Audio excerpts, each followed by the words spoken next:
বাংলাদেশে অনেক ইসলামিক দল আছে, তার ভিতরে 5টা প্রধানত ইসলামিক দল দিনের কাজ বেশিরভাগ আঞ্জাম দিয়ে থাকেন।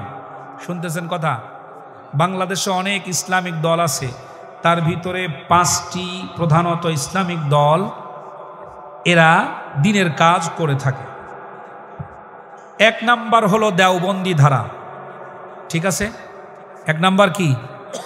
দেওবন্দি ধারা। 2 নাম্বার হলো আহলে হাদিস। 3 নাম্বার হলো ব্রেলভি।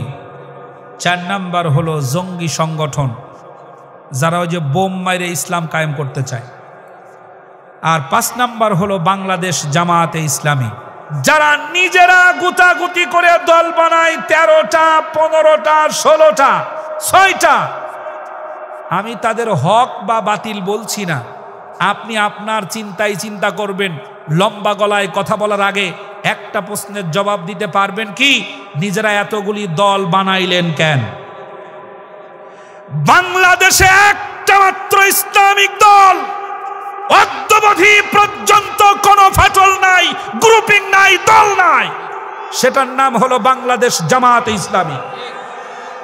অনেকে বলে জামাত ইসলামের আকীদা খারাপ। মিয়া সাহেব, আকীদার কথা বলার আগে জামাত ইসলামের আমিরদের মতো ফাঁসির কাষ্ঠ পর্যন্ত যান, তারপরে আকীদার কথা বলেন। ওইখানে গেলে আপনার আকীদা ঠিক থাকবে তো? সামান্য আতাত করার ব্যাপারে একবারও মুসলিম উম্মাহ চিন্তা করেন না, আকীদার কথা বলেন, নিজামীর মতো ফাঁসির কাষ্ঠে যান, দেখি আপনার আকীদা কোথায় থাকে। ইসলামী আন্দোলনের নেতা কর্মীদেরকে জেলখানায় ঢুকানোর পরে খুশি হচ্ছ?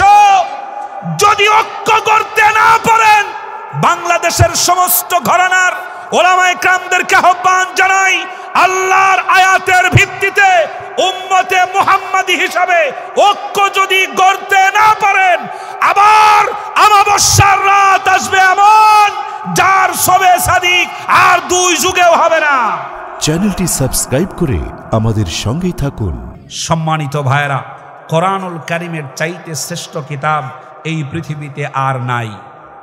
আছে কি? কোরআন হলো সেই কিতাব, যেই কিতাবের ভিতরে কোনো ত্রুটি নাই, কোনো ভুল নাই। সুবহানাল্লাহ পড়ে। কোরআন যদি বেঠিক হতো, তাহলে মুসলিমদেরকে এক কাতারে শামিল করা সম্ভব হতো না। আমরা কোরআন থেকে যত দূরে সরে যাচ্ছি, আমাদের ভিতরে বিচ্ছিন্নবাদিতা তত গেড়ে বসতেছে, আমাদেরকে তত আলাদা করে দিচ্ছে। এক মুসলিম আর একজন মুসলিম থেকে দূরে সরে যাচ্ছে। যত কোরআন থেকে দূরে সরছে, নিজেদের ভিতরে ফাটল তত বড় আকার ধারণ করতেছে। জোরে বলেন ঠিক কিনা? মানুষ যদি কোরআনের দিকে ঝাঁপিয়ে পড়তে পারে, মানুষ যদি কোরআন কেন্দ্রিক জীবন গড়তে পারে, মানুষ যদি কোরআন কেন্দ্রিক পরিবার গড়তে পারে, মানুষ যদি কোরআন কেন্দ্রিক চিন্তা ভাবনার ভিত করতে পারে, তাহলে এক মুসলমান আর এক মুসলমানের ভিতরে ফাটল তৈরি হওয়ার কথা না। ঠিক কিনা? কোরআনের চাইতে বড় মজবুত, সিমেন্টেড করে দেওয়ার মতো, ঈমানকে বৃদ্ধি করার মতো কিতাব এই পৃথিবীতে আর নাই। আছে কোনটা? ভাই, আপনারা আমার কথা শুনতেছেন? আমার দিকে তাকান। আমার চেহারাটা কি খুব বেশি খারাপ? তাকান আমার দিকে। ওলামায়ে কেরামদের দিকে ভালো নজরে তাকালে আল্লাহ ছোট ছোট গুনাহ মাফ করে দেন। আরো আসতে বলেন মিয়া সুবহানাল্লাহ। আবার শোনেন, ওলামায়ে কেরামদের দিকে ভালো নজরে তাকালে আল্লাহ ছোট ছোট অপরাধ ক্ষমা করে দেন। সুবহানাল্লাহ। আর যদি বাঁকা নজরে তাকান, তাহলে বাংলাদেশে জায়গা হয় না। ঠিক না? এটা রাসূলুল্লাহর হাদিস। একটু ভালো চোখে তাকান, আমার দিকে খেয়াল করেন, আর কথা যতটুকুন বলবো তার জবাব দেওয়ার চেষ্টা করবেন ইনশাআল্লাহ। কোরআনের চাইতে মানুষকে ভ্রাতৃত্বের বন্ধনে আবদ্ধ করার মতো বড় সিমেন্টেড ওয়ালা কিতাব এই পৃথিবীর বুকে দ্বিতীয় আর কোনটা আছে কি? জোরে বলেন, আছে? কোরআনুল কারীম হলো আল্লাহর পক্ষ থেকে চূড়ান্ত শেষ কিতাব। মানুষকে হেদায়েতের রাস্তায় আনার জন্য আসমান থেকে আর কোনো নতুন কিতাব আসবে না। এটাই শেষ, আখেরি কালাম, কালামে রব্বানি। আল্লাহ রব্বুল আলামিন তার নবীর উপরে নাজিল করেছেন সর্বশেষ আসমানি গ্রন্থ। কোরআনুল কারীমের অনেক গুণ আছে, তার ভিতরে এটি একটি।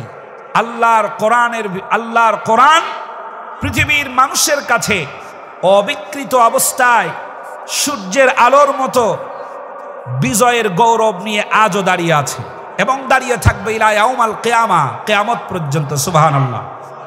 অন্যান্য কিতাবের বেলায় এমন ঘটনা ঘটেনি। অন্যান্য কিতাব বলতে মানুষের কাছে যা আছে, অন্য ধর্মগ্রন্থ, বেদ, বাইবেল, ত্রিপিটক, পুরাণ, জিন্দাবিস্তা, ওল্ড টেস্টামেন্ট, নিউ টেস্টামেন্ট, মানুষের কাছে প্রায় 10,000 ধর্ম প্রচলিত আছে। এই পৃথিবীর বুকে যত ধর্মগ্রন্থ আছে, কোনো ধর্মগ্রন্থই অবিকৃত নাই। সেখানে মানুষেরা হাত লাগিয়েছে, অপারেশন করেছে, বাড়িয়েছে, কমিয়েছে। কোরআন হলো ব্যতিক্রম কিতাব, যেটার ভেতর থেকে একটি আয়াত তো দূরের কথা, একটা শব্দ, একটা লফজ, বরং একটা অক্ষরের একটা নোক্তাও পরিবর্তন করার ক্ষমতা কারো হয় নাই। জোরে বলেন আল্লাহু আকবার। পৃথিবীর ভিতরে যত গ্রন্থ আছে, যত কিতাব আছে, সর্বশ্রেষ্ঠ গ্রন্থ হলো পবিত্র কোরআনুল কারীম। আপনি যদি কোনো জাতিকে, আপনি যদি কোনো গোষ্ঠীকে, আপনি যদি কোনো মানুষকে কোনো কিতাব দ্বারা আকৃষ্ট করতে চান ইসলামের দিকে, কোরআনের চাইতে শ্রেষ্ঠ কিতাব পৃথিবীতে আর আছে কি? জোরে বলেন, আছে? নাই। আপনি যদি কোরআন বাদ দিয়া, কোরআনুল কারীম বাদ দিয়ে যদি আপনি চান আমার সামনে বসা সমস্ত যুবক ভাইদেরকে আমি ইসলামের দিকে আকৃষ্ট করতে চাই, কারো জীবনী দিয়ে যদি করতে চান, তাহলে নবীজি সাল্লাল্লাহু আলাইহি ওয়াসাল্লামের চাইতে শ্রেষ্ঠ জীবনী আর কারো হতে পারে না। কথা ঠিক আছে? আর একটু আগান। আপনি যদি কোনো অলির জীবনী দিয়ে মানুষকে দ্বীনের পথে আনতে চান, মানুষকে বুঝাতে চান, মানুষকে ইসলামের জন্য কনভিন্স করতে চান, তাহলে আপনার কাছে সাহাবায়ে কেরামদের চাইতে শ্রেষ্ঠ অলি পৃথিবীতে আর দ্বিতীয় কেউ নাই। কথা ঠিক? এই শ্রেষ্ঠ জিনিসগুলো আমাদেরকে ধরে রাখতে হবে, তাহলে মানুষ আমাদেরকে আর বিভ্রান্ত করতে পারবে না। আমার ভাইরা, বাংলাদেশের মুসলিমদের ভিতরে ফাটল তৈরি হওয়ার সবচাইতে বড় কারণ কোরআন থেকে আর সহিহ হাদিস থেকে দূরে সরে যাওয়া। কোরআন নিয়ে যদি মুসলমানেরা ভাবতো, কোরআনুল কারীমের সাথেই যদি তাদের সবচাইতে বেশি সময় যেত, কোরআনুল কারীম নিয়েই যদি তাদের চিন্তা ভাবনা হতো, কোরআনের প্রত্যেকটি কথা মহাসমুদ্রের মতো, আল্লাহর কোরআন নিয়ে যদি তাদের চিন্তা ভাবনা থাকতো, তাহলে মানুষের ভিতরে এমন বিশৃঙ্খলা তৈরি হতো না, এমন মত পার্থক্য এত লম্বা পর্যন্ত হতো না। আমার ভাইরা, আমার দেশে ঐক্য করার জন্য, ঐক্য গড়ার জন্য এক একজন ইসলামিক দলের নেতারা এক এক রকমের শর্ত দিয়ে দিচ্ছে, এক এক রকমের চিন্তা ভাবনা বাতলাচ্ছে, এক এক রকমের কথাগুলো এক একজন আর একজনের সামনে পেশ করে দিচ্ছে। আল্লাহ রাব্বুল আলামিন একটি চূড়ান্তকারী কথা বলেছেন, যুগান্তকারী কথা আল্লাহ রাব্বুল আলামিন কোরআনুল কারীমের ভিতরে বলেছেন। আল্লাহ রাব্বুল আলামিন বলেন, মুহাম্মাদুর রাসূলুল্লাহ ওয়াল্লাযীনা মাআহু আশিদ্দাউ আলাল কুফারি রুহামাউ বাইনাহুম। জোরে বলেন না আল্লাহু আকবার। আমার ভাইরা, প্লিজ অ্যাটেনশন। কোরআন থেকে বলছি, একটা লফজ শব্দ যেন বাদ না যায়, খেয়াল করেন। আপনাদের বিচক্ষণতা, আপনাকে দূরদর্শিতাকে আমি সম্মান জানাচ্ছি। আমি যে কথাগুলো বলছি সেই কথাগুলো একটু নজর করুন, দিলের কান দিয়ে শোনেন, আর কথাগুলো আপনার মেধার মধ্যে, ব্রেনের মধ্যে ইনস্টল করেন। খুবই গুরুত্বপূর্ণ কথাগুলি পয়েন্ট আকারে একটা একটা করে বলবো, এগুলো আপনি ভিতরে রাখবেন। যদি থাকে আর মনে থাকে, তাহলে যত বড় অলি হোক, যত বড় মাওলানা হোক, যত বড় পাগড়িওয়ালা হোক, যত বড় দাড়িওয়ালা হোক, যত বড় টুপিওয়ালা হোক, কোনো অসৎ উদ্দেশ্য নিয়ে আপনাকে অন্তত বিভ্রান্ত করতে পারবে না। সম্মানিত ভাইরা, কোরআন এমন একটা কিতাব, যেই কিতাবের একটু জ্ঞান যদি আপনার ভিতরে ঢোকে, তাহলে আপনাকে আর বিনষ্ট করা সম্ভব হয় না, একমাত্র আল্লাহ রাব্বুল আলামিন যদি কাউকে পথভ্রষ্ট করে না দেন। এই জন্য ইসলাম বিরোধীদের সবচাইতে বড় টার্গেট কোরআন ঠেকাও। কি ঠেকাও? কোরআন ঠেকাও। এই কোরআন ঠেকানোর খেলায় আমাদের দেশের অনেক ইসলামিক মনা মানুষেরাও এদের খপ্পরে পড়েছে। এরাও পড়েছে। কি রকম? খেয়াল করুন, আমাদের দেশে সকাল সন্ধ্যা একটা কিতাব তেলাওয়াত করা হয়, যার নাম হলো ফাজায়েলে আমাল। আছে? আপনাদের মসজিদে আছে? ম্যাক্সিমাম মসজিদে এই কিতাবটা আছে। বিশ্বাস করুন, যারা এই কিতাবের অনুসরণ করে তারা কোরআনের চাইতে দামি মনে করে এই ফাজাইলে আমালকে। আমি প্রমাণ করছি আপনাকে, আমার সাথে চলুন, গাড়ি ভাড়া আমি দেব, আসার খরচও আমি দেব। প্রমাণ যদি করতে না পারি মাইকের সামনে আর কথা বলবো না। তাদের কাছে বক্তব্য হলো, যে একটি আয়াত থেকে তেলাওয়াত করে তার ব্যাখ্যা তুমি আমাদেরকে শোনাও। এই কথা বললে বলে এর ভিতরেই তো আয়াত আছে। যুক্তিগুলো দেয়। একটা হাদিস থেকে তেলাওয়াত করে শোনাও, বলে এর ভিতরেই তো আয়াত আছে। আপনি তার যুক্তি মেনে নেবেন, মেনে নেওয়ার পর আগামীকালকে বলবেন ঠিক আছে, তোমার যুক্তি মতো গতকালকে এখান থেকে শুনেছি, আজকে পবিত্র কোরআন থেকে একটি ছোট্ট সূরা তেলাওয়াত করে তার বাংলা তরজামা পড়ে আমরা তালিম শেষ করব। আমি গ্যারান্টি দিয়ে বললাম, তাবলীগ যারা করে তারা আপনার এই কথা মানবে না।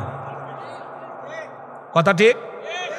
বলুন, ওর ভিতরের আয়াত যদি আমাকে শোনাতে পারেন, আল্লাহর কোরআন থেকে খুলে এই আয়াত শোনাতে চাই, এইটা মানতে আপনার আপত্তি কিসের? আপনি যদি আমাকে হাদিসের তেলাওয়াত শোনান, তরজমা শোনান, আপনি যদি হাদিসের কথা বলেন, উনি আপনাকে যুক্তি দিয়ে বুঝাবে এই কিতাবের ভিতরে তো হাদিস আছে। কথা ঠিক? পরের দিন আপনি বলবেন ঠিক আছে, আপনার যুক্তিতে আমি গতকাল আপনার এই কিতাব থেকে একটি হাদিস শুনেছি, আজকে আমি বুখারী শরীফ আনলাম, আজকে আপনারটা হবে না, এইটা দিয়ে আমরা হাদিস থেকে তেলাওয়াত করে তার তরজমা শুনে আজকের তালিম শেষ করব। আমি গ্যারান্টি দিয়ে বললাম, যারা প্রকৃত তাবলীগ করে এরা আপনার এই কথা মানবে না। কথা বলেন, মানবে? এটার প্রমাণ আছে নাকি গল্প বলছি না বাস্তবতা আছে? বাস্তবতা আছে। আরেকটি দুঃখজনক ঘটনা এই বছরে আমি শুনলাম। ময়মনসিংহে মাহফিলে গিয়েছি, এক বৃদ্ধ বাবাজি এসে আমাকে বলছে, হুজুর আমি ফাজাইলে আমাল তেলাওয়াত করেছি 41 বার। আমি বললাম ধন্যবাদ, মাশাআল্লাহ। বাবাজি কোরআন তেলাওয়াত করেছেন কতবার, কয় খতম? তিনি বলছেন মাফ করবেন, এইটা আমার এখনো শিখা হয়নি, আমি একটু শিখার চেষ্টা করতেছি। সুবহানাল্লাহ বলবেন না নাউজুবিল্লাহ বলবেন তা আল্লাহই জানে। ফাজাইলে আমাল শেষ করেছে 41 বার। আল্লাহর কোরআন সে পড়া এখনো শিখেনি। এটা তার ঈমানের সবচাইতে বড় দুর্ভাগ্য। জোরে বলেন ঠিক কিনা? ভালো করে লক্ষ্য করেন, আল্লাহ রাব্বুল আলামিন বলেন, মুহাম্মাদুর রাসূলুল্লাহ ওয়াল্লাযীনা মাআহু আশিদ্দাউ আলাল কুফফারি রুহামাউ বাইনাহুম। জোরে বলেন আল্লাহু আকবার। কোরআনুল কারীমের ভিতরে আল্লাহ রাব্বুল আলামিন 4টা জায়গায় মুহাম্মদ শব্দ লিখেছেন। মুহাম্মদ শব্দটা লেখার মাধ্যমে আল্লাহ পাক সিল করেছেন, এটাকে একেবারে আল্লাহ রাব্বুল আলামিন পাকাপোক্ত করে দিয়েছেন। পরিবর্তন করার আর কোনো সুযোগ পৃথিবীর মানুষের নাই। আল্লাহ রাব্বুল আলামিন কোন জায়গায় আল্লাহর নবীকে ডাক দিয়েছেন ইয়াসিন।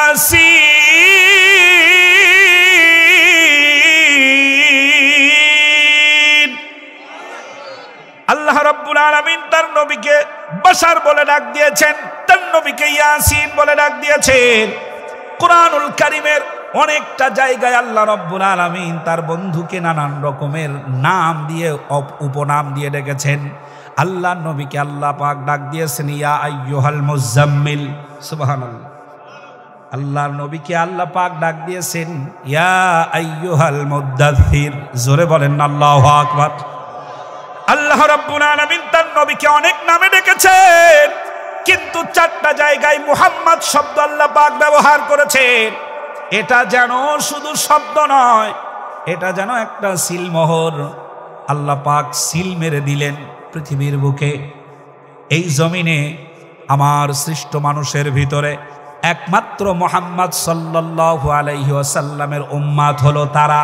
আল্লাহ পাক ঐক্যের ব্যাপারে এই আয়াতটা চরম কাজে লাগানো যেতে পারে। আল্লাহ রাব্বুল আলামিন বলেন, মুহাম্মাদের উম্মাত হলো তারা যারা একজন আরেকজনের সঙ্গে যখন দেখা হয় একজন আরেকজনের জন্য রহমতের চাদর বিছায়া দেয়। আর যখন কাফেরদের ব্যাপারে তার সামনে কোনো কথা আসে, কাফেরদের ব্যাপারে তার সামনে কোনো ইস্যু আসে, কাফেরদের ব্যাপারে মুহাম্মাদের উম্মতেরা এক কাতারে শামিল হয়ে সীসা ঢালা প্রাচীরের মতো কাফেরদের বিরোধিতা করে।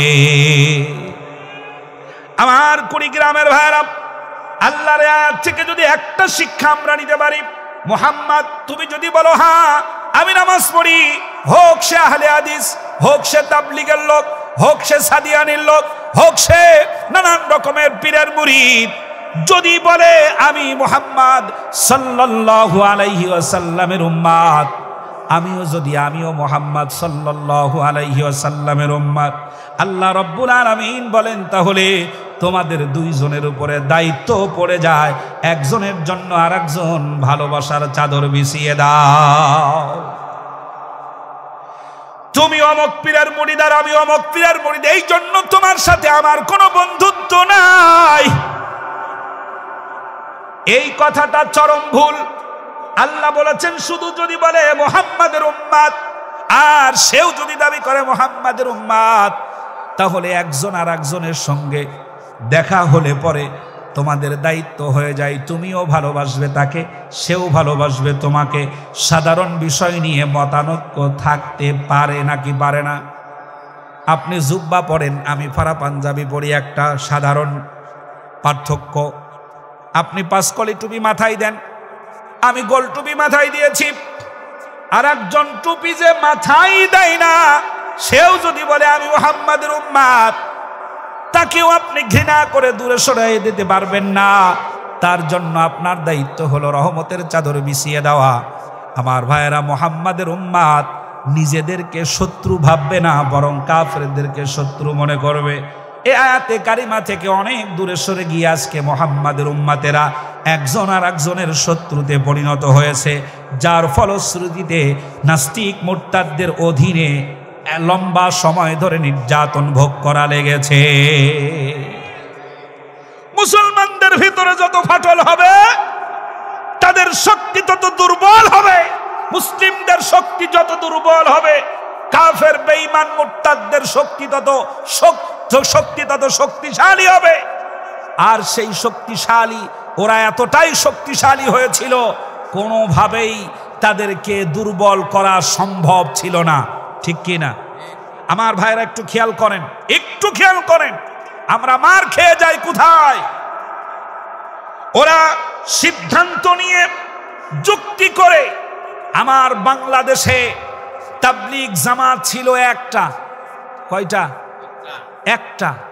এই তাবলীগ জামাত ছিল একটা, হঠাৎ করে কোন ইস্যু ভারত থেকে ছুড়ে মারলো, সেই ইস্যুতে বাংলাদেশের মুসলমানেরা দুই ভাগ হয়ে গিয়ে এক ভাই আর এক ভাইয়ের মাথা ফাটিয়ে দিল। ঠিক কিনা? একবারও বুঝলো না এটা কিন্তু ভারতের চাল, একবারও টের পেল না, কারণ তারা চায় টুপিওয়ালারা যেন এক কাতারে শামিল হতে না পারে। বিশ্বাস করেন, আন্তর্জাতিক ভাবেও টুপিওয়ালাদের উপরে নানান রকমের কূটনৈতিক ব্র্যান্ড, কূটনৈতিক চাল চালানো হয়, কারণ তারা ভালো করে জানে টুপিওয়ালাদের শক্তি টের পায় না হাতির মতো। কিসের মতো? হাতির মতো। হাতি তার নিজের শক্তির ব্যাপারে তার কোনো ধারণা আছে? কোনো ধারণাই নাই। যদি ধারণাই থাকতো, ছোট্ট একটা মাহু এক থাপ্পড় দিলে পরে পড়ে যায়। এমন দুর্বল মানুষ বিশাল বড় হাতিটাকে হাতের তালুর মতো, পশমের মতো করে ঘুরায়। কথা ঠিক? যেদিকে ইচ্ছা সেদিকে নিয়ে যায়। মুসলিমদের শক্তি সম্পর্কে ধারণা নাই। প্রত্যেক গোল টুপি পাঞ্জাবি, গোল পাঞ্জাবি, পাগড়িওয়ালা পাগড়ি ছাড়া, প্রত্যেক লম্বা টুপি, উঁচু টুপি, খাটো টুপি, ওরা জানে সব টুপিওয়ালারা যদি এক কাতারে শামিল হয়ে যায়, ইসলামের বিজয় ঠেকানো আমাদের পক্ষে সম্ভব নয়। অতএব ঠ্যাঙ্গাও যত রকমের দল আছে, মত আছে, মত পার্থক্য আছে, সব চালিয়ে দাও। মুসলমান টুপিওয়ালারা বিশেষ করে ওলামায়ে কেরাম যেন এক কাতারে শামিল হতে না পারে। ঠিক, এরা যেন এক কাতারে শামিল হতে না পারে। আমার ভাইরা, একটু ভালো করে খেয়াল করলে আমি আপনাদেরকে বলতে পারবো, প্রমাণগুলো দিতে পারবো ইনশাআল্লাহ। আল্লাহ যেন আমাদেরকে কবুল করেন, আল্লাহ যেন আমাদেরকে বুঝার তৌফিক দান করেন। জোরে বলেন আমিন, জোরে বলেন আমিন। কই রে খালিদ ওমর, এসেছে নতুন বদর। কই রে খালিদ ওমর, এসেছে নতুন বদর। কই রে সেই দিক বিজয়ী নবীন মুজাহিদ। এখনো কি গাইতে হবে ঘুম ভাঙানি গীত? এক লাইন গাইতে পারবেন আমার সাথে? হ্যাঁ, একটু আমার সাথে এক লাইন। এখনো কি গাইতে হবে ঘুম ভাঙানি গীত? এই লাইনটা গাওয়ার চেষ্টা করেন সবাই। কই রে খালিদ ওমর, এসেছে নতুন বদর। কই রে খালিদ ওমর, এসেছে নতুন বদর। কই রে সেই দিক বিজয়ী নবীন মুজাহিদ। এখনো কি গাইতে হবে ঘুম ভাঙানি গীত? এখনো কি গাইতে হবে? আর একটু আওয়াজ হলে ভালো হয় না? একটু আওয়াজে বলেন, এখনো কি গাইতে হবে? সবাই সবাই, ছোটরা একটু আওয়াজ দেন না। এখনো কি গাইতে হবে? মুসলমানের হুঙ্কারেতে কাঁপছে জালিম আজি। মুজাহিদরা লড়ছে দেখো জীবন রেখে বাজি। ঠিক কিনা? মুসলমানের হুঙ্কারেতে কাঁপছে জালিম আজি। মুজাহিদরা লড়ছে দেখো জীবন রেখে বাজি। মুসলমানরা বাঁচলে গাজী, মরলে যে শহীদ। মুসলমানরা বাঁচলে গাজী, মরলে যে শহীদ। এখনো কি গাইতে হবে ঘুম ভাঙানি গীত? এখনো কি গাইতে হবে? জোরে জোরে, এখনো কি গাইতে হবে? কই রে খালিদ ওমর, এসেছে নতুন বদর। কই রে খালিদ ওমর, এসেছে নতুন বদর। কই রে সেই দিক বিজয়ী নবীন মুজাহিদ। এখনো কি গাইতে হবে? এখনো কি গাইতে হবে? নেই রে সময় মোটেও তুই আর করিস নে দেরি। যেখানে পাও ওই জালিমের পরাও পায়ে বেড়ি। জোরে বলেন ঠিক কিনা? নেই রে সময় মোটেও তুই আর করিস নে দেরি। যেখানে পাও ওই জালিমের পরাও পায়ে বেড়ি। এই জিহাদে দরকার এখন হাজারো খালিদ। এই জিহাদে দরকার এখন হাজারো খালিদ। এখনো কি গাইতে হবে ঘুম ভাঙানি গীত? এখনো কি গাইতে হবে? কই রে খালিদ ওমর, এসেছে নতুন বদর। কই রে খালিদ ওমর, এসেছে নতুন বদর। কই রে সেই দিক বিজয়ী নবীন মুজাহিদ। এখনো কি গাইতে হবে ঘুম ভাঙানি গীত?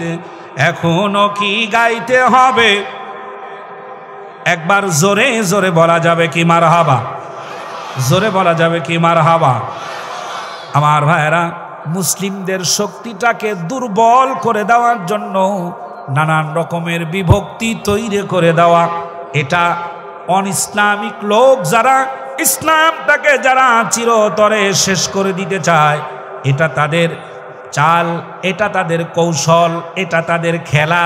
এই খেলাটাই ধরতে না পেরে আজকের তাবলিগ জামাতের ভাইয়েরা একজন আর একজনের মাথা ফাটায়া, কেউ হাসপাতালে আর কেউ জেলখানায়।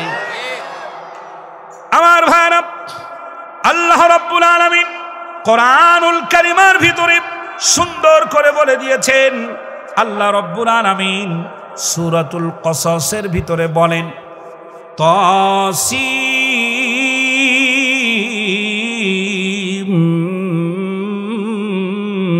মিম তিলকা আয়াতুল কিতাবিল মুবিন নাতলু আলাইকা মিন নাবাই মূসা ওয়া ফিরআউনা বিল হাক্কি লিকাওমি ইউমিনুন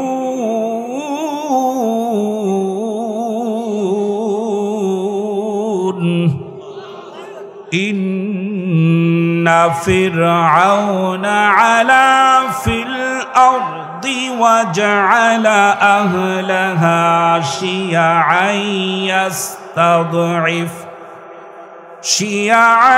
يستضعف طائفة منهم يذبح أبناءهم ويستحيي نساءهم إنه كان من المفسدين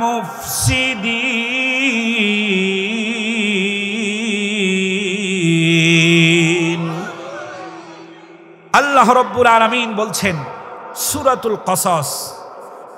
কি তেলাওয়াত করলাম? আমি আপনাদেরকে কোটেশন দিলাম সূরা কসস এবং সূরা দুখান। বাড়িতে গিয়ে মিলায় পড়বেন। আপনার কাছে মনে হবে আমি ফেরাউন জীবনেও চোখে দেখি নাই, কিন্তু ফেরাউনের প্রেত আত্মা নিজের চোখে দেখেছি। ফেরাউন দেখেছেন কোনোদিন? যাদের টাকা পয়সা আছে এরা যায় দেখছে কোথায়? মিশরে। যাদের টাকা আছে পয়সা আছে তারা গিয়ে দেখছে মিশরে। আর আমরা গরিব মানুষ মিশরে যেতে পারি নাই, সম্ভব হয় নাই, কিন্তু আমাদেরকে আল্লাহ ফেরাউন দেখাইছে বাংলাদেশে। ঠিক কি না? একটু মিলাবেন, আয়াতটা আমি ব্যাখ্যা করছি। আল্লাহ রাব্বুল আলামিন বলেন, ইন্না ফিরআউনা আলা ফিল আরদি ওয়া জাআলা আহলাহা শিয়াআন ইয়াস্তাদঈফু তাইফাতাম মিনহুম يذبح أبناءهم ويستحيي نساءهم إنه كان من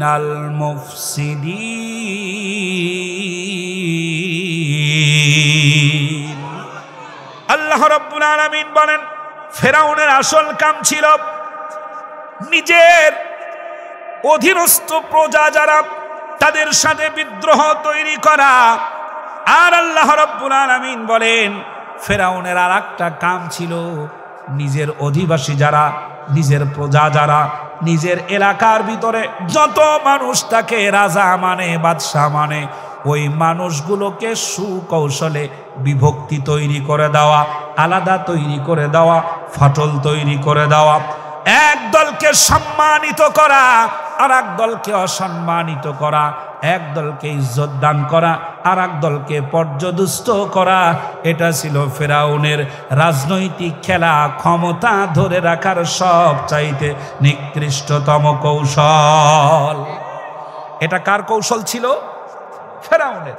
ফেরাউন, তার উপরে তো আর কোনো বাদশা ছিল না, কিন্তু তারপরেও ভয় ছিল ইমানদার মানুষেরা যদি এক হয়ে যায়, মূসার অনুসারীরা যদি এক হয়ে যায়, আমি ফেরাউনের চেয়ার থাকবে না। পৃথিবীর ভিতরে এমন কোন বাদশা নাই যেই বাদশা তার চেয়ারটা স্বর্ণ দিয়ে বানিয়েছে। আছে কোন বাদশা? পৃথিবীর এমন কোন বাদশা নাই যেই বাদশা তার পুরো সিংহাসন স্বর্ণ দিয়ে বানিয়েছে। গোটা সৌদি আরবে সোনা দিয়ে ভরা, তারপরেও বাদশারা পুরো চেয়ারটা, সিংহাসনটা তাদের স্বর্ণ দিয়ে বানাইতে পারে না, বানায় না। কিন্তু ফেরাউন এমন একজন ধনী শাসক ছিল যে ফেরাউন তার স্বর্ণ দিয়ে বসার জায়গা বানিয়েছে, স্বর্ণ দিয়ে টেবিল বানিয়েছে, স্বর্ণ দিয়ে বসার একটা ডেস্ক তৈরি করেছে। এই ফেরাউনের ক্ষমতা নেয়ার মতো কেউ ছিল না। তারপরেও ফেরাউনের ভিতরে একটা সংশয় সব সময় কাজ করেছে। মূসা যেই কালিমার দাওয়াত দেয়, ওই কালিমার অনুসারীরা যদি এক হয়ে যায়, ওরা যদি এক জায়গায় দাঁড়ায়া যায়, শামিল হয়ে যায়, একে অন্যের বন্ধু হয়ে যায়, একজন আর একজনের জন্য রোহামা হয়ে যায়, তাহলে পরে আমার জন্য এটা চরম বিপজ্জনক, বিপদের কারণ হয়ে যাবে। এই জন্য ফেরাউনের 2 নাম্বার কৌশল ছিল, মানুষের ভিতরে ফাটল তৈরি তো করতই, আর আলেমদের ভিতরে অসাধারণ মানুষ যারা ইমানদার বিশ্বাসী বান্দা যারা, তাদের ভিতরেও সে ফাটল তৈরি করে দিত। উদ্দেশ্য ছিল আমার চেয়ার ধরে যেন কেউ টান মারতে না পারে, এরা আলাদা আলাদা থাকবে, যেন এক না হতে পারে, এরা যেন জীবনেও শক্তিশালী না হতে পারে। আমাদের দেশে এই রোগ, এই ফেরাউন এই কাজ করছে না করে নাই? দুটো প্রমাণ ভালো করে খেয়াল করেন। বাংলাদেশে 2 ধরনের আলেম খুঁজে পাবেন। কয় ধরনের? 2 ধরনের আলেম। একদল আলেম হলো কওমি আলেম, কওমি ঘরানার, আর একদল আলেম হলো আলিয়া সিলেবাসের। ঠিক তো? 2 ধরনের আলেম। বাস্তবসম্মত কথা ভালো করে খেয়াল করেন। কওমি ঘরানার আলেমদেরকে সরকার দারুণভাবে সম্মানিত করলো, করে নাই? কওমি ঘরানার আলেমদেরকে সম্মানিত করলো, এমন সম্মান দিল, সম্মান দেওয়ার কারণে কওমি ঘরানার আলেমগুলো সদ্য ঝরে যাওয়া, অল্প কদিন আগে মানুষের মরে যাওয়া লাশের গন্ধ আর রক্তের গন্ধ ভুলে গিয়ে শাপলা চত্বরের রক্তের সাথে বেঈমানি করে ওই হাসিনাকে নাম দিয়ে দিল, তুমি আমাদের কওমি জননী। ঠিক তো? এটা কি ছিল, হয়েছিল না? গল্প বলতেছি। হ্যাঁ, ওলামা একরাম তার নাম দিয়ে দিল কওমি জননী। আর সে বলল, আমি তোমাদেরকে সম্মানিত করলাম, তোমাদের দাওরা হাদিস পাশের সার্টিফিকেটটাকে মাস্টার্সের মান দিয়ে দিলাম। এইগুলো নিয়ে তাদেরকে সম্মানিত করে দিল। আর ইসলামী আন্দোলন যে সমস্ত আলেমরা করে, ওই আলেমদেরকে সব চাইতে বেইজ্জত করে সবথেকে বেশি নির্যাতনের শিকার করলো। জোরে বলেন ঠিক কিনা? তাদেরকে পর্যদুষ্ট করে দিল। আর আল্লাহ রাব্বুল আলামিন বলেন, ফেরাউন যে কাজটা করেছে, আল্লাহ পাক বলেন, অনুরিদু আন্নামুন্না আলাল্লাযীনা ইসতুদঈফু ফিল আরদ ওয়া নাজআলাহুম আইম্মাতান ওয়া নাজআলাহুমুল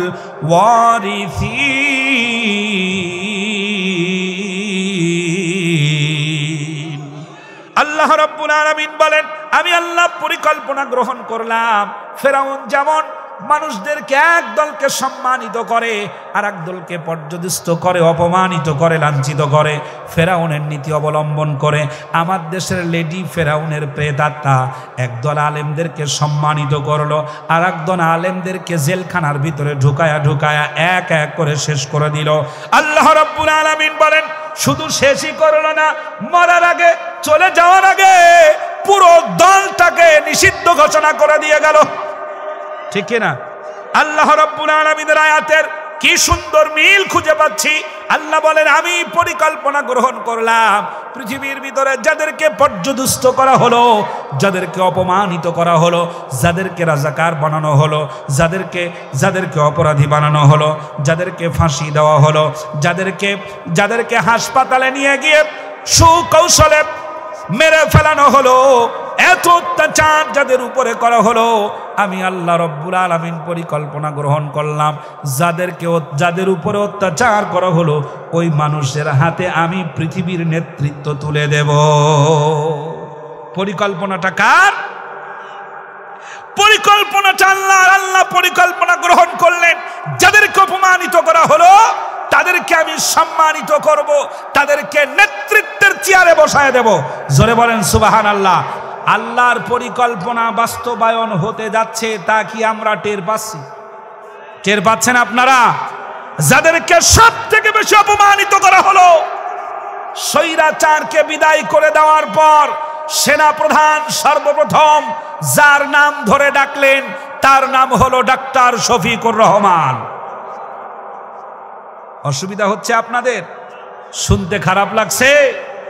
কোরআনুল কারীমের থেকে বর্তমান সময়ের জন্য কিছু শিক্ষা গ্রহণ করার ব্যবস্থা আল্লাহ কোরআনে করেছেন নাকি করেন নাই?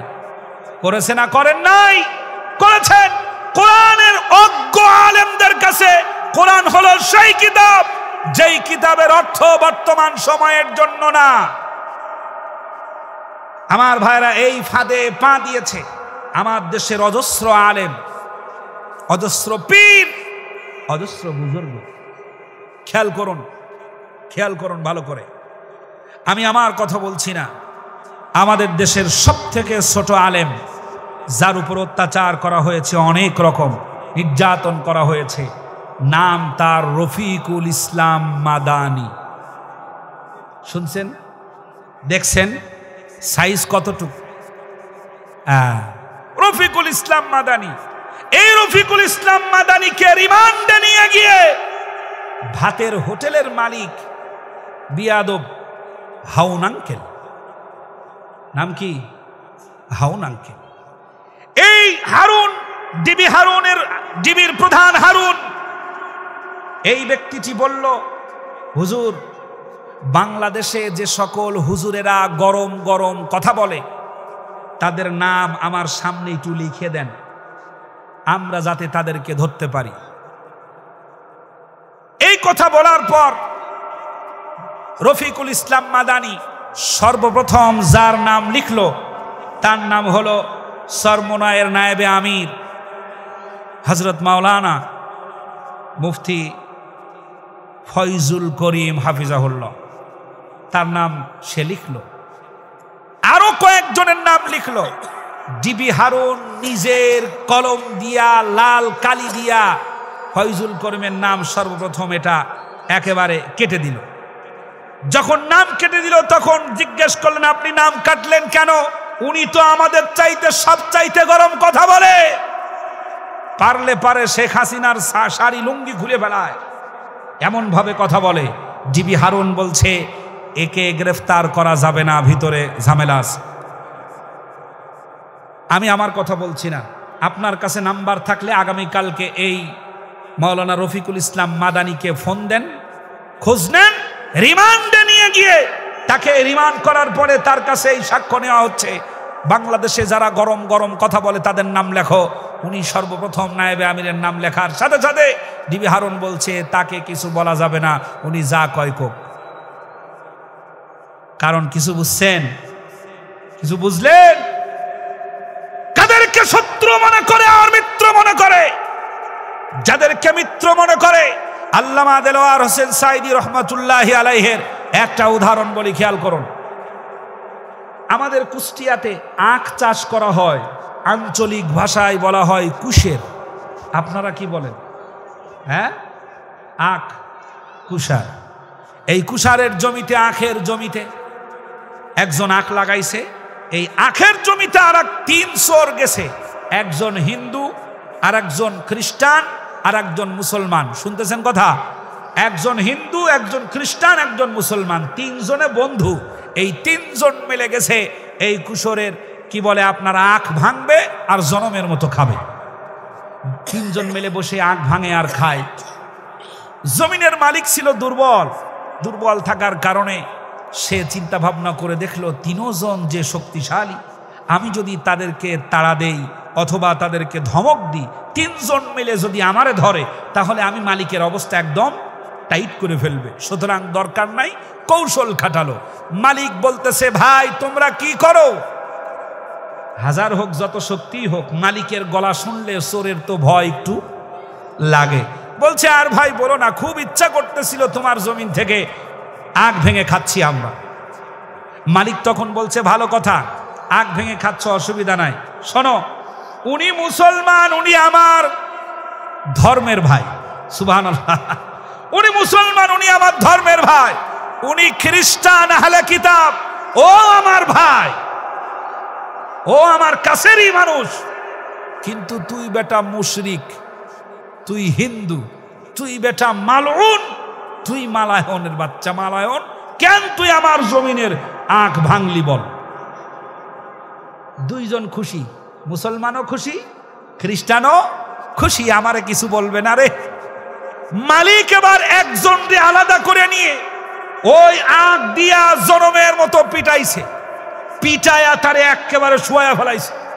শুয়ায়া ফেলানোর পরে এরপরে ওই দুইজনের কাছে গিয়ে জিজ্ঞেস করছে, ভাই উনি তো মুসলমান, উনি হুজুর মানুষ, উনি আলেম মানুষ, উনি ইসলামের লোক, আমার ধর্মের লোক, অতএব উনি যে আঁখ ভেঙে খাইছে এটা আমার 14 গোষ্ঠীর কপাল, কারণ ওনার বাড়িতে আমার আঁখ ভেঙে বাড়িতে দিয়ে আসা উচিত ছিল। এই রকমের পামমূলক কথাবার্তা বলার পর যখন উনি সাইড হয়ে গেছে তখন খ্রিস্টানকে ধরছে, এই বেটা তুই বেটা খ্রিস্টান, আমার তুই আহলে কিতাব খ্রিস্টান, গোটা খ্রিস্টান জাতি মুসলিমদেরকে জ্বালায়া শেষ করে বলতেছিস, তুই বেটা আমার জমিনের আগ ভাঙলি কেন? এটাকে আলাদা করে এটাইও জনমের মতো পিটাইছে। পিটানোর পরে হুজুর তো তত সময় খালি দাড়িতে হাত বোলায় আর বলে,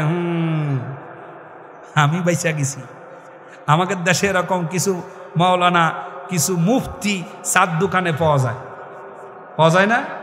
ওলামা ইকরামদেরকে যখন ধরা হয়, জেলখানায় নিয়ে যাওয়া হয়, উনি এরকম করে আর বলে, আমাকে তো ধরে না, আমাকে মসজিদে এক হুজুর আছে তারও তো ধরে না, নিশ্চয়ই হুজুরের দোষ আছে এই জন্যই ধরে। বলে না, নিশ্চয়ই হুজুরের দোষ আছে এই জন্য ধরে। আরে ভাই, সব সময় দোষ থাকলেই ধরে না। আর আপনার যুক্তি যদি মানতে হয়, আমি যদি যুক্তি দেওয়ার পরে আপনি তো সেটা নিতেই পারবেন না লোড। যদি অপরাধ থাকলেই তাকে জেলে ঢুকানো হয় আর ধরা হয়, তাহলে আমি আপনাকে বলি, আল্লাহ নবীর কোনো অপরাধ ছিল? তাহলে আল্লাহ রসুলকে শিবে আবু তালেবের ভিতরে 3টা বছর জেল বন্দি করে রাখলো কেন? ওসমান রাদিয়াল্লাহু তাআলা আনহুর দোষ ছিল, তাকে শহীদ করে দেওয়া হলো কেন? ইমাম আবু হানিফার দোষ ছিল, তাকে শহীদ করে দেওয়া হলো কেন? অপরাধীরা যখন জমিন পরিচালনার দায়িত্ব পায়, অপরাধীরাই যখন রাজত্ব করে, তখন ভালো মানুষদেরকে এক এক করে শেষ করে দেয়, তারা তাদের নিজের ক্ষমতা টিকিয়ে রাখার জন্য। এরপর খ্রিস্টানরে পিটানোর পর মুসলমান তো দাড়িতে হাত বোলাচ্ছে আর মনে মনে ভাবছে, আহা বাইসে গেছি, আমার উনি আমারে কিছু বলবেই না। ওইটারে শুয়ায়ে ফেলানোর পরে এবার মুসলমানরে ধরছে, কি খবর? ও তো হিন্দু, ওর কোনো ধর্মই নাই, ও যত পারে তত চুরি করুক। ও তো খ্রিস্টান, ওরও কোনো গণনাই করি না, ও তো বেধর্মী, আমার ক্ষতি তো সে করবেই, এটাই স্বাভাবিক। তুই মুসলমান হয়ে না বলে আমার আখের জমি থেকে আগ ভাঙলি কেন? 3টারে কায়দা করে পিটাইছে। ইসলামী আন্দোলনের নেতা কর্মীদেরকে জেলখানায় ঢুকানোর পরে খুশি হচ্ছ? যদি ঐক্য করতে না পারেন, বাংলাদেশের সমস্ত ঘরানার ওলামায়ে কেরামদেরকে আহ্বান জানাই, আল্লাহর আয়াতের ভিত্তিতে উম্মতে মুহাম্মাদি হিসাবে ঐক্য যদি গড়তে না পারেন, আবার আমাবস্যার রাত আসবে এমন, যার শবে সাদিক আর 2 যুগেও হবে না। এটা থেকে বাঁচলে এখন ঐক্য করার সময়, জোরে বলেন ঠিক কিনা? আমরা ভেদাভেদ ভুলে যাই, ঐক্য করার চেষ্টা করি, আল্লাহ তৌফিক দেন, বলেন আমিন। মাঝে মাঝে মনে হয় কিসের আনন্দ, কিসের এত হাসি উল্লাস, মা বাবা ভাই বোন আছে যত স্বজন, সব কিছু ছেড়ে কোথায় হবে বসবাস? মাঝে মাঝে মনে হয় কিসের আনন্দ, কিসের তো হাসি উল্লাস। একবার জোরে জোরে বলা যাবে কি মারহাবা? আমার ভাইরা, মানুষের জীবনের মূল সময় যৌবনকাল। কোন কাল? আপনারা কি বিশ্বাস করেন না মূল সময় যৌবনকাল? যুবকরা যেদিকে বিজয় সেদিকে। এখন বিশ্বাস করতে কষ্ট হয়, যুবকরা যেদিকে বিজয় সেদিকে। যৌবন কাল হলো সবচাইতে দামি কাল। যৌবন কাল নিয়ে আমার যতটুকুন পড়াশোনা, একটু ভালো করে লক্ষ্য করুন, আল্লাহ পাক যৌবন সম্পর্কে কোরআনুল কারীমের ভিতরে যুবকদের কথা উল্লেখ করেছেন। কাজী নজরুল ইসলাম বলেছে, যৌবন কাল এমন একটা সোনালী কাল, যেই কালে সফলতা অর্জন করার কাল। যৌবন কাল লেখাপড়ায় ফার্স্ট হওয়ার কাল। যৌবন কাল ব্যবসায় সফলতা অর্জন করার কাল। যৌবন কাল গোটা বিশ্বকে শাসন করার কাল। ঠিক কিনা? যৌবন কালই হলো প্রেসিডেন্ট হওয়ার কাল। যৌবন কাল হলো চেয়ারম্যান, এমপি আর রাষ্ট্রপ্রধান হওয়ার কাল। এ কথা কি মানেন? এটা কোন কাল? যৌবন কাল। যৌবন কাল এমন একটা অর্জন, এই যৌবন কালের অর্জন যদি আপনার সুন্দর হয়, তাহলে ভবিষ্যৎ কালটা হবে আপনার জন্য সম্মানিত, আপনার জন্য সম্মানের হবে, আপনি পাবেন মর্যাদা। আর যৌবন কাল যদি বিফলের আধারে ছেয়ে যায়, বিফলের অন্ধকারে ডুবে যায়, তাহলে ভবিষ্যৎ কালটা হবে অপমানের, লাঞ্ছনার আর গঞ্জনার। যৌবন কাল যদি সুন্দর হয়, কোন যুবক যদি নিজের আদর্শকে রাসূলের আদর্শ হিসাবে গ্রহণ করতে পারে, কোন যুবক যদি ইসলামের আলোকে নিজের জীবন গড়তে পারে, কোন যুবক যদি নেককার হয়ে যায়, তাহলে তার ভবিষ্যৎ বৃদ্ধকালটা হবে অত্যন্ত সম্মানিত। যৌবনকালে যা করেছে তার একটা দারুণ সুনাম বৃদ্ধকালে পড়ে যাবে, বৃদ্ধকালে পেয়ে যাবে। যৌবনকালটা যদি চুরি, সন্ত্রাসী, বদমাশিতে কেটে যায়, তাহলে পরে বৃদ্ধকালটাও হবে অপমানের, লাঞ্ছনার আর গঞ্জনার। বৃদ্ধ বয়সে যদি কোনো একটা ভুল করে বসে, লোকেরা তাকে অপমান করে লাঞ্ছনা দিয়ে বলবে, তোমার স্বভাব কি এখনো ভালো হলো না? কথা বলেন ঠিক কিনা? যৌবনকাল হলো সোনালী কাল। যৌবনকাল হলো জীবনের সবচাইতে বড় হাইওয়ে, রাজপথ। এই যৌবনটাকে আপনি যত ভালো করতে পারবেন, বৃদ্ধকালটা তত সম্মানের হবে। যৌবনকালটা যত নষ্ট করে দিবেন, বৃদ্ধকালটা তত অপমানের হবে, তত লাঞ্ছনার হবে। আমার যুবক ভাইয়েরা, যুবকদেরকে শেষ করে দেওয়ার জন্য আমার দেশের সবচাইতে বেশি কাজ করেছে এদেশের প্রশাসন আর সরকারের দলের লোকেরা। এ কথার সাথে আপনারা একমত হতে পারবেন না ততক্ষণ আমি তথ্য দেব না যতক্ষণ। খেয়াল করুন, এখানে আপনারা যারা আছেন, এই তোমরা যারা আসছো, তারা ভিতরে বসো। যুবক ভাইরা, কথা না বলি, আপনাদের কষ্টের আয়োজিত আজকের এই সুন্দর অনুষ্ঠান কোন ক্রমে একটুও নষ্ট হোক, তা কি আপনারা চাচ্ছেন? একটু জোরে আওয়াজে বলেন আল্লাহু আকবার। সামনে আগায় আসেন, আর সামনে আগায় আসেন, সামনে আগায় আসেন। যারা পিছনে আসতেছে তারাই সামনে এসে বসে পড়েন দরকার পড়ে। আমার ভাইরা একটু খেয়াল করুন, আমার সামনে যারা বসে আছেন, একজন বাবা, একজন মা বলতে পারবেন কি, আমি স্বপ্ন দেখেছিলাম আমার বাবা, আমার ছেলেটা ইয়াবাখোর হোক? হ্যাঁ, কেউ বলতে পারবেন? পৃথিবীর কোন বাবা স্বপ্ন দেখে না আমার ছেলে ইয়াবাখোর হোক, আমার ছেলে গাঞ্জাখোর হোক। এটা পৃথিবীর কোন বাবা, এমন কি যে গাঞ্জা খায় সেও স্বপ্ন দেখে না যে আমার ছেলে গাঞ্জাখোর হোক। ঠিক কিনা? যে মদ খায় সেও স্বপ্ন দেখে না আমার ছেলে মদখোর হোক। যে চোর সেও ভাবে না যে আমার ছেলে চোর হোক। কথা বলেন ঠিক কিনা? এখন আমি আপনাদেরকে বলি, লক্ষ্য করেন, আমার দেশে, আমি বাংলাদেশের সেই কঠিন সময়ে বাংলাদেশের 64টি জেলায় কোরআনের খেদমত নিয়ে আমি হাজির হয়েছি। 64টি জেলায়, কোনো না কোনো থানায়, কোন জায়গায় থানার লোকেরা এসে আমাদের হাতে স্লিপ ধরায়া দেয় আর বলে যে হুজুর, আমাদের থানার ওসি মহোদয় মাদকের বিরুদ্ধে একেবারে অতন্ত্র প্রহরীর মতো একজন সৈনিক, তিনি মাদকের বিরুদ্ধে জিরো টলারেন্স। এরকম অনেক জায়গায় বলে না? থানার ওসি তিনি মাদকের বিরুদ্ধে আন্দোলন করতেছে। এবার আপনারা সরল মনে সহজ উত্তর দেন, বাংলাদেশে বর্ডার পাহারা দেয় প্রশাসন নাকি আপনাদের মতো সাধারণ লুঙ্গিওয়ালারা? কারা? প্রশাসন। আমাদের দেশে ইয়াবা তৈরি হয় না, কোটি কোটি টাকা ব্যয় করি আমরা বিজিবির পিছনে। আমার প্রশ্ন হলো, আমার যুব সমাজকে বিনষ্ট করার জন্য এত নিশ্চিদ্র নিরাপত্তার ব্যবস্থাকে ভেদ করে ইয়াবা ঢুকলো কোন পথ দিয়ে? এই জবাব আগে দাও। কথা ঠিক?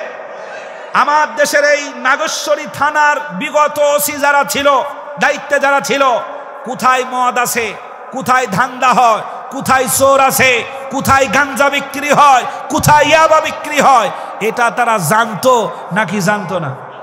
জানার পরেও যখন ওরা দল নিয়ে মাঠে নামে মাদকের বিরুদ্ধে, তখন আমার কাছে হাস্যকর, ঠাট্টা বিদ্রুপ আর নাটক মনে হয়।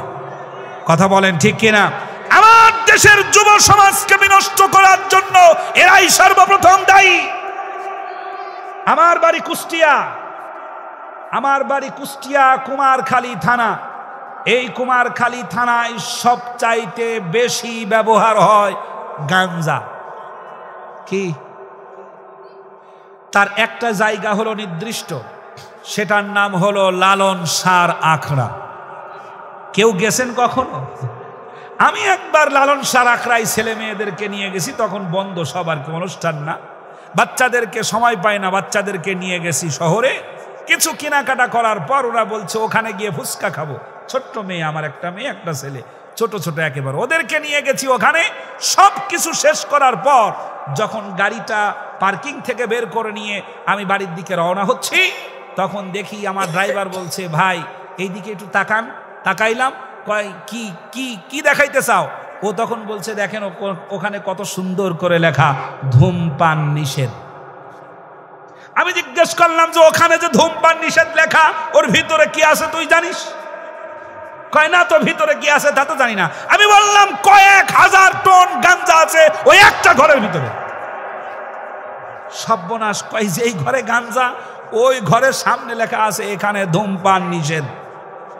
সাথে সাথে আমার কাছে তাফসির মনে হলো এটা, ওইটার তাফসির ব্যাখ্যা মনে হলো এটা। ওখানে যে ধূমপান নিষেধ কেন, তার একমাত্র কারণ হলো এই গাঞ্জাগুলো তো শুকনা, কেউ যেন ধূমপান করতে এসে বিড়ির আগুন দিয়ে এটারে জ্বালায়া দিতে না পারে। এখন এই গাঞ্জা যখন নামে, আমার দেশের প্রশাসন এটাকে পাহারা দেয়। জোরে কোন সুবহানাল্লাহ। হ্যাঁ, আছেন তো? একটু জোরে আওয়াজে বলেন নাউজুবিল্লাহ। আমার দেশের যুব সমাজ নষ্ট হয়ে যাচ্ছে, তাদেরকে মিসগাইড করা হচ্ছে, তাদেরকে রাজনৈতিক নেতারা ব্যবহার করছে। এই ব্যবহার করতে গিয়ে যুবকরা, তোমাদের হাতে তুলে দেওয়া হচ্ছে নারী, তোমাদের হাতে তুলে দেওয়া হচ্ছে স্ট্যান্ড গান, তোমাদের হাতে তুলে দেওয়া হচ্ছে অস্ত্র। তোমাদের হাতে থাকার কথা ছিল কলম, তোমাদের যাওয়ার কথা ছিল মসজিদে, তা না গিয়ে তোমাদেরকে লাঠির মতো ব্যবহার করেছে তারা নিজেদের ক্ষমতা টিকে রাখার জন্য।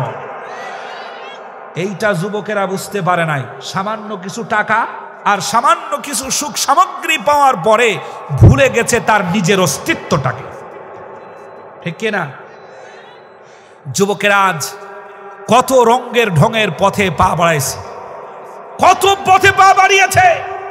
একজন যুবক তার জীবনের সবচাইতে সফলতা অর্জন করে প্রশংসায় ভাসে, আর একজন যুবক নেতার সামসামি করতে গিয়ে পুরো জীবনটা শেষ করে দেয়।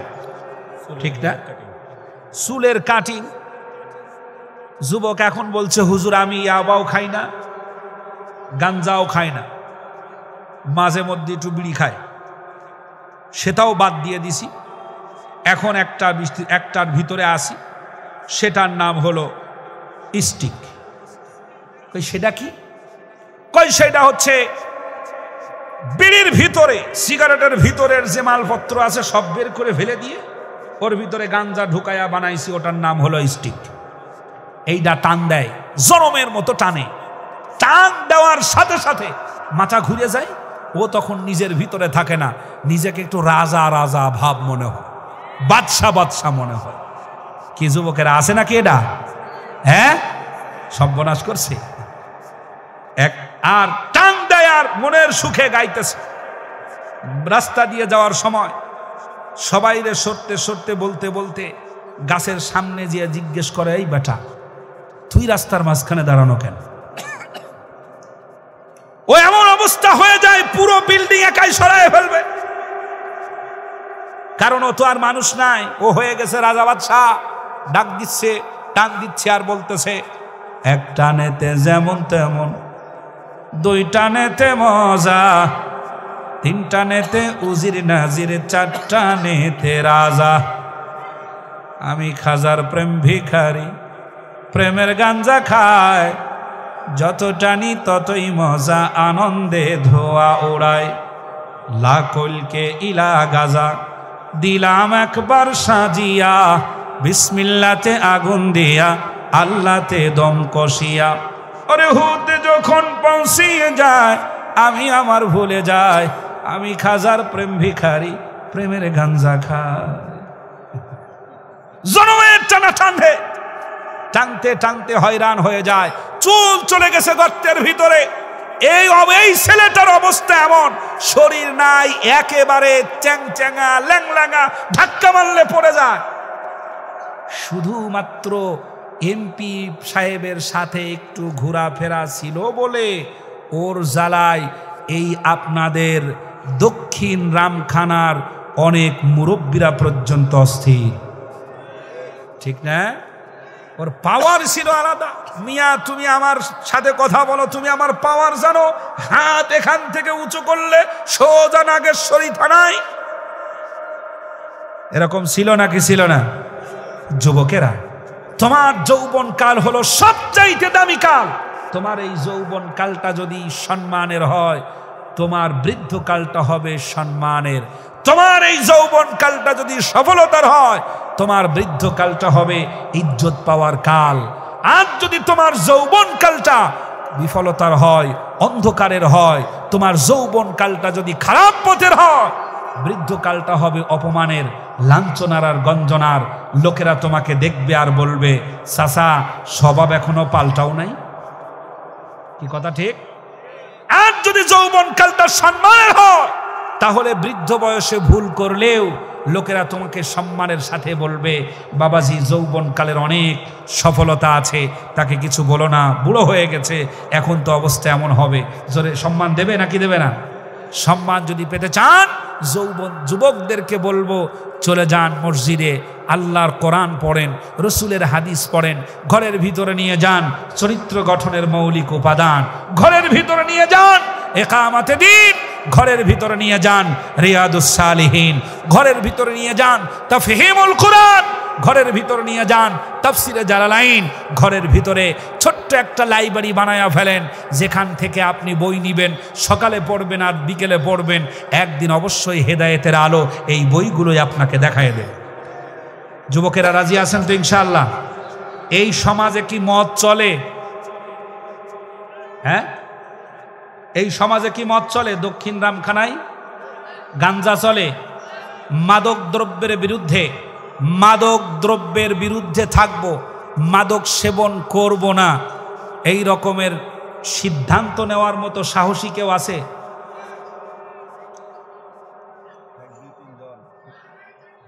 আমাদের আপনার ভাই বিশ্বাস করেন, আমি আপনাদেরকে শুধু উৎসাহের জন্য বলছি না, লম্বা সময় ধরে 18 কোটি জনগণকে স্বপ্ন দেখিয়েছ তোমরা যুবকেরা।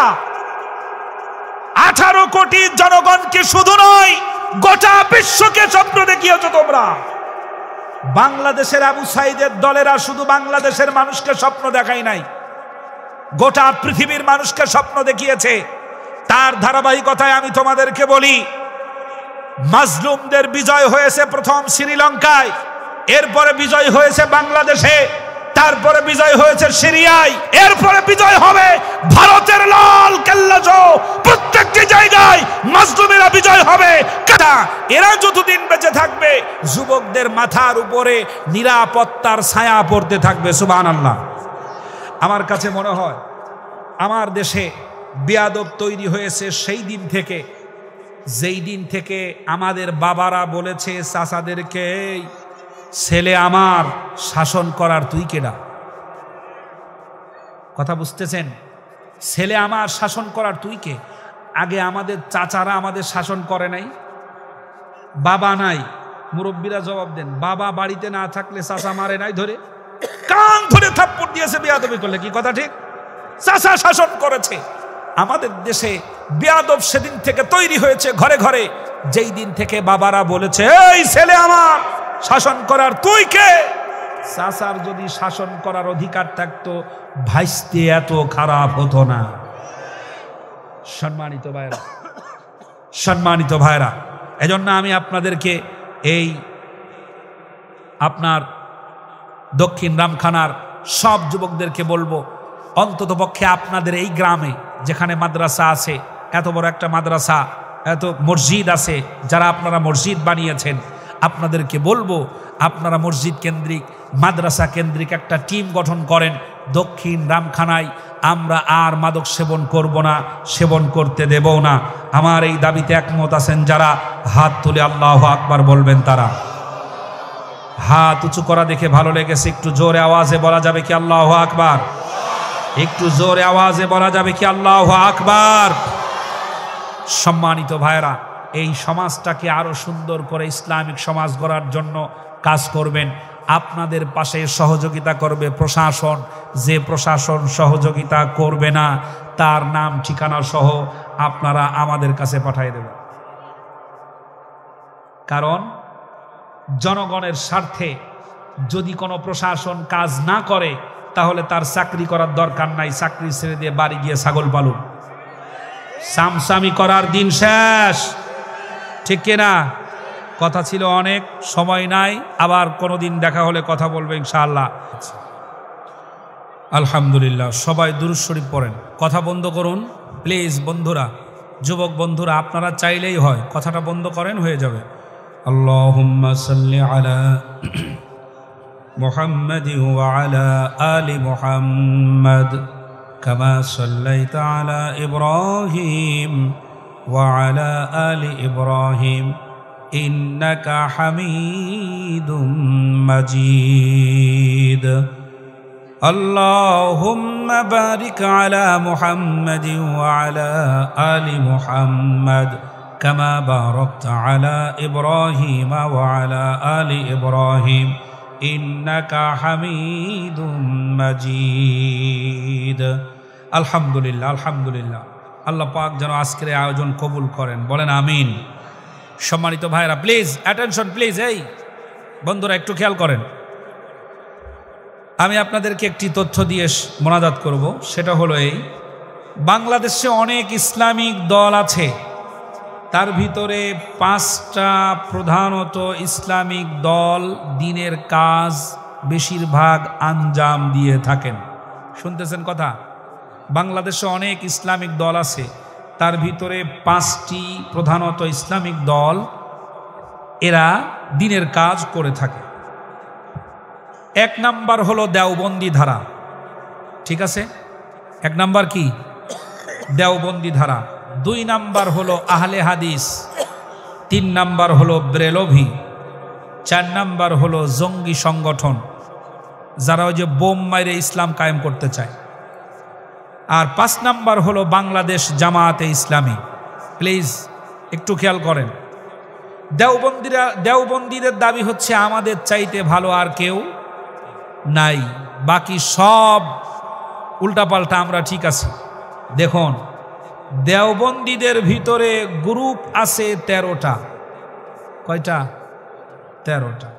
1 নাম্বার হলো তাবলিগ জামাত দেওবন্দি, 2 নাম্বার হলো তাবলিগ জামাত সাদ, 3 নাম্বার হলো ইসলামী আন্দোলন চরমোনাই, 4 নাম্বার জমিয়তে ইসলামী ওয়াক্কাস, 5 নাম্বার জমিয়তে ইসলামী নূর, 6 নাম্বার খেলাফত আন্দোলন, 7 নাম্বার খেলাফত মজলিস, 8 নাম্বার ইসলামী ঐক্যজোট আজিজুল হক, 9 নাম্বার ইসলামী ঐক্যজোট আমিনী, 10 নাম্বার ইসলামী ঐক্যজোট মেজবাউর রহমান, 11 নাম্বার ইসলামী ঐক্যজোট ইজহারুল ইসলাম, 12 নাম্বার নিজামে ইসলাম, 13 নাম্বার হলো হেফাজতে ইসলাম। কয় দল? এবং 13টি দলের প্রত্যেকটি দলের সাথে অন্য দলের বেশ কিছু বিষয়াদি নিয়ে দ্বিধা দ্বন্দ্ব আছে। দুই নাম্বার আহলে হাদিস। আহলে হাদিসরা তাদের বক্তব্য যে দুনিয়ায় যা আছে সব ও সহি, আমরাই সহি, ঠিক না? এদের ভিতরে গ্রুপ আছে 15টা। কয়টা? 15টা। জমিয়তে আহলে হাদিস, সুরাবায়ে আহলে হাদিস, আহলে হাদিস আন্দোলন গালিব, আহলে হাদিস আন্দোলন আব্দুর রাজ্জাক, আহলে হাদিস তাবলিগে আহলে হাদিস, জমিয়তে সুব্বানে আহলে হাদিস, আহলে হাদিস যুব সংঘ মুজাফফর, মাদখালে আহলে হাদিস আকরামুজ্জামান, অল ইন্ডিয়া আহলে হাদিস, আঞ্জুমানে আহলে হাদিস, বঙ্গ ও আসাম জমিয়তে আহলে হাদিস, সালাফে আহলে হাদিস, কুতুবি আহলে হাদিস, সুরুলি আহলে হাদিস, জামিয়া আহলে হাদিস। কয়টা? 15টা। এখন দেখেন নিজেরা গুতাগুতি করে দল বানাইছে কয়টা? 15টা। আর ওনারা নিজেরা গোতাগতি করে দল বানাইছে 13টা। এরপরে আমাদের দেশে আরেকটা আছে ব্রেলভি, মাজার পূজারি, মাইজ ভান্ডারি, বিভিন্ন আছে না? এইগুলোর ভিতরে এরা বলে আমাদের চাইতে নবীর প্রেম, আমাদের চাইতে সুন্নাত পালন করনেওয়ালা এ দেশে আর কেউ নাই। এদের ভিতরে দল আছে 16টা। কত? 16টা। 1 number Ahle Sunnat Wal Jamaat Chattogram, 2 number Fultali Sylhet, 3 number Dewanbagi, 4 number Rajarbagi, Fuleshwari, Sureshwari, Chandrapuri, Enayetpuri, Atroshi, Maijbhandari, Islami Front Matin, Islamic Front Jubayer, Dawatul Islam, Muniria Tablig Committee, Tarikat Federation, Gausia Committee Bangladesh. 16টা। কয়টা? 16টা। আর একটা হচ্ছে জঙ্গি সংগঠন, যারা বোমা মারিয়ে দিন কায়েম করতে চায়। তাদের ভিতরে দল হলো জেএমবি, আনসারুল্লাহ, তারা গ্রুপ হলো 6টা। 1 number JMB, 2 number Ansarullah Bangla Team, 3 number Hizbut Tahrir, 4 number Hizbut Tawhid, 5 number Harkatul Jihad, 6 number is. এগুলো দিয়ে তারা দল বানাইছে 6টা। আমার প্রিয় ভাইরা, যারা নিজেরা গুতাগুতি করে দল বানায় 13টা, 15টা, 16টা, 6টা, আমি তাদের হক বা বাতিল বলছি না। আপনি আপনার চিন্তা করবেন। লম্বা গলায় কথা বলার আগে একটা প্রশ্নের জবাব দিতে পারবেন কি? নিজেরা এতগুলি দল বানাইলেন কেন? বাংলাদেশে একটা মাত্র ইসলামিক দল, অদ্যাবধি পর্যন্ত কোনো ফাটল নাই, গ্রুপিং নাই, দল নাই, সেটার নাম হলো বাংলাদেশ জামায়াতে ইসলামী। আজ পর্যন্ত অন্য কোনো গ্রুপ তৈরি হয়েছে? কারণ তাদের 2টা মাত্র জিনিস আঁকড়ে ধরে থাকে। 1 নাম্বার হলো কোরআন, আর 1 নাম্বার হলো হাদিস। কোরআনের সাথে মিল নাই, তুমি যত বড় ভাইরাল বক্তাও হয় না কেন, তোমার সাথে আমার সংগঠন দিয়ে কোনো কাম নাই। সম্মানিত ভাইরা, এজন্য ইসলামী আন্দোলন ডাক দিলে শর্ত দেওয়ার আগে চিন্তা ভাবনা করে দিবেন। অনেকে বলে জামাত ইসলামের আকীদা খারাপ। মিয়া সাহেব, আকীদার কথা বলার আগে জামাত ইসলামের আমিরদের মতো ফাঁসির কাষ্ঠ পর্যন্ত যান, তারপরে আকীদার কথা বলেন। ওইখানে গেলে আপনার আকীদা ঠিক থাকবে তো? সামান্য আতাত করার ব্যাপারে একবারও মুসলিম উম্মাহ চিন্তা করেন না। আকীদার কথা বলেন, নিজামীর মতো ফাঁসির কাষ্ঠে যান, দেখি আপনার আকীদা কোথায় থাকে। 1 চর খায়া অস্থির। কথা ছিল অনেক, যদি আল্লাহ কোনোদিন কবুল করে বলবো ইনশাআল্লাহ। আল্লাহুম্মা আমিন। রব্বানা যালামনা আনফুসানা ওয়া ইল্লাম তাগফির লানা ওয়া তারহামনা লানাকুনান্না মিনাল খাসিরিন। রব্বুল আলামিন কুড়িগ্রাম জেলার অন্তর্গত নাগেশ্বরী থানার দক্ষিণ রামখানাদিমুখী দাখিল মাদ্রাসা মসজিদ উন্নয়ন কল্পে আয়োজিত যুবকেরা কষ্ট করে পরিশ্রম করে সুন্দরী তাফসিরুল কোরআন মাহফিলের আয়োজন করেছেন। আমরা এসেছি, জনগণ উপস্থিত হয়েছে, খাবারের আয়োজন করেছে, মেহমানেরা এসেছে। তোমার বান্দাদেরকে নিয়ে আর তোমার বান্দীদেরকে নিয়ে আমি গুনাহগার তোমার শাহী দরবারে মিসকিনের মতো 2টি হাত তুলে ধরেছি। রব্বুল আলামিন, আমাদের আলোচনার ভুলগুলিকে মাফ করে দাও। আয় আল্লাহ, যা সওয়াব দিয়েছ লক্ষ কোটি গুণে বাড়াইয়া দাও। সোনার মদিনায় নবীজির রওজা মুবারকে হাদিয়া পৌঁছায়া দাও। ও রব্বুল আলামিন, तमाम पृथिवीर माटिर कबरे जत मुमिन मुसलमान शुए आछेन आल्लाह सबार रूह मुबारके आमादेर सवाब पौঁছায়া दाओ। आय आल्लाह ताआला तोमार काछे मिनती जानाई, आमरा जारा हाथ तुलेछि आमादेर माझे अनेकेरই बाबा बेঁচে নাই। रब्बुल आलामीन, आब्बा जान एमन एकजन सैनिक, बाबा एमन एकजन सुपारमैन, सन्तानेर मंगलेर जन्य बाबा जा खुशी ताई करते पारे। कत बाबा एलाका थेके बाहिरे काज करार जन्य चले जाए आर जीवित बाड़ी आसते पारे ना, बाबा लाश हये बाड़ीते आसे। कत बाबा काज करार जन्य बाहिरे गिये मानुषेर हाथे मार पर्यन्त खाय, कत गालिगालाज सह्य करे।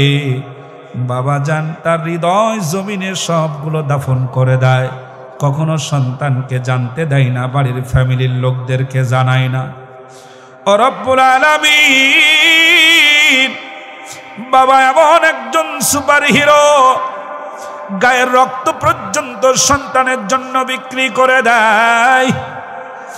आय आल्लाह, देखेछि सन्तानके बाँचानोर जन्य टाका प्रयोजन, बाबा विभिन्न जायगाय साहाज्य चेये जखन आर हय ना, थालाटा हाथे निये रास्ताय रास्ताय मानुषेर दारे दारे गिये भिक्षाबृत्ति शुरू करे देय। देखलाम एकजन बाबा सन्तानेर कैंसार, ताके साहाज्येर जन्य अफिसेर सामने गेছে। अफिस थेके एकजन बेर हये सोजा बाबार बुकेर उपरे लाथि मेरेছে। रब्बुल आलामीन, যদি ওই বাবার সন্তান আসলেই যদি অসুস্থ হয়ে থাকে, সন্তানকে সুস্থ করার জন্য বাবা বুটের লাঠিও খায়।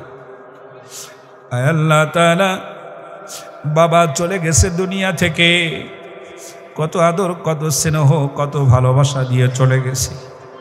तमाम বাংলাদেশে ঘুরলাম, बाबार मतो असलाम बोले डाक देওয়ার আর কেউ নাই। रब्बुल आलामीन, এই দক্ষিণ রামখানা এলাকার যত বাবা কবরে চলে গেছে আল্লাহ, সব বাবাদেরকে দয়া করে তুমি মাফ করে দাও। আজকের মাহফিলে যত বাবা এসেছেন সব বাবাদের সম্মান বাড়িয়ে দাও। আয় আল্লাহ, আম্মা জান যাদের কবরে চলে গেছেন মাদের কবরের আযাব মাফ করে দাও। রব্বুল আলামিন, একটা এতিমখানায় মাহফিল করতে গিয়ে দেখেছি ছোট্ট বাচ্চা চক দিয়ে মানুষের মতো একজন আঁকিয়ে তার উপরে মা লেখে ঘুমিয়ে আছে। জিজ্ঞেস করলাম, বাবা কেন এমনটা করেছো? ছেলেটা বলছে, হুজুর আমার মা নাই, আমার বাবাও মারা গেছে রোড অ্যাক্সিডেন্টে। হুজুর মাদ্রাসা ছুটি হলে কোথাও যেতে পারি না, ওরা বলে আমার মা আমাকে খাইয়ে দেয়, আমার মা আমাকে ঘুম পাড়ায়, বড় ভালো লাগে। আমার তো মা নাই, আমি চক দিয়ে মানুষের মতো মা খায়া মা লিখে এই ছবির উপরে ঘুমায় আসি, দেখি শান্তি পাওয়া যায় নাকি। ও রব্বুল আলামিন, মা যার নাই তার কাছে যেন মনে হয় পৃথিবীতে স্নেহ ভালোবাসা বলতে আর কিছু নাই। আয় আল্লাহ, এই দক্ষিণ রামখানা এলাকার যত মা কবরে চলে গেছে সব মাদেরকে মাফ করে দাও। আয় আল্লাহ তাআলা, আম্মা জান যারা আজকে এসেছে সব আম্মা জানের সম্মানিতা করে দাও। আজকের মাহফিল কবুল করে নাও, আজকের যুবক বন্ধুদেরকে কবুল করে নাও, যারা আয়োজন করেছেন কবুল করে নাও। বড় ভাই মোশাররফ হোসেন ভাইকে কবুল করে নাও। আমার ডান পাশে বসা প্রিয় রাহবা বড় ভাই ডক্টর খলিল ভাইকে সুস্থতা দান করে দাও, কবুল করে নাও। গোটা ফ্যামিলির উপরে রহম করো আল্লাহ। এই মাহফিলে যত অতিথি এসেছিলেন তাদেরকে কবুল করে নাও। আবু সাইম ভাইকে কবুল করে নাও। আমাকে দাওয়াত করে যারা সম্মানিত করেছে, সামনে আলোচনা শুনে যারা সম্মান দেখালেন, আয় আল্লাহ মেহেরবানি করে সবাইকে দয়া করে উচ্চ সম্মানে সম্মানিত করে দাও। রব্বির হামহুমা কামা রব্বায়ানি সগীরা, রব্বির হামহুমা কামা রব্বায়ানি সগীরা।